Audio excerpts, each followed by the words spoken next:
প্রধান তো আপনার ইসের আসামি কি বলেন নাম হুকুমের এক নম্বর আসামি তো ভাই প্রার্থী নিজে যে প্রার্থী ছিলেন সে নিজে হুকুমের এক নম্বর আসামি।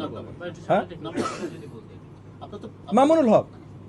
আমি এবং মন্ত্রী মহোদয় মানে জনাব এহসানুল হক মিলন এমপি আমরা দুজন মিলে একটা জায়গায় সিদ্ধান্ত নিয়েছি যে কারিকুলামের আমব্রেলা পুরো বাংলাদেশে সিমিলার হইতে হবে। ভুল তথ্য ভুল জ্ঞান ছড়ানোর যে একটা প্রবণতা আমরা গত বেশ কিছু বছর দেখেছি, এটা আমি শুধু মাদ্রাসার জন্য বলছি না, এটা প্রধান তো আপনার ইসের আসামি কি বলেন নাম হুকুমের এক নম্বর আসামি তো ভাই প্রার্থী নিজে যে প্রার্থী ছিলেন সে নিজে হুকুমের এক নম্বর আসামি।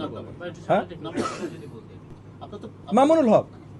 দুটো জিনিস, একটা হলো প্রথমে আপনি যে প্রশ্নটা করেছেন, আমি শিক্ষা প্রতিমন্ত্রী হিসেবে আমি এবং দায়িত্বপ্রাপ্ত মন্ত্রী মহোদয় এহসানুল হক মিলন এমপি আমরা দুজন বৃহত্তর আলোচনা করেছি। আমাদের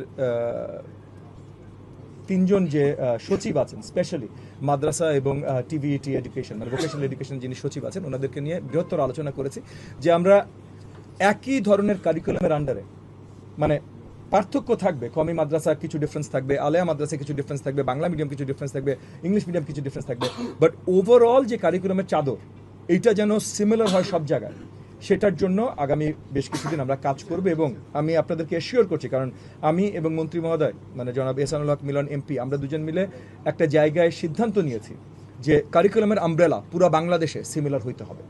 বাকি কিছু এদিক ওদিক থাকতেই পারে, কিছু এখানে এক্সট্রা পড়াবে, কিছু ওখানে এক্সট্রা পড়াবে না, কিন্তু কারিকুলামের আমব্রেলা সেম হতে হবে।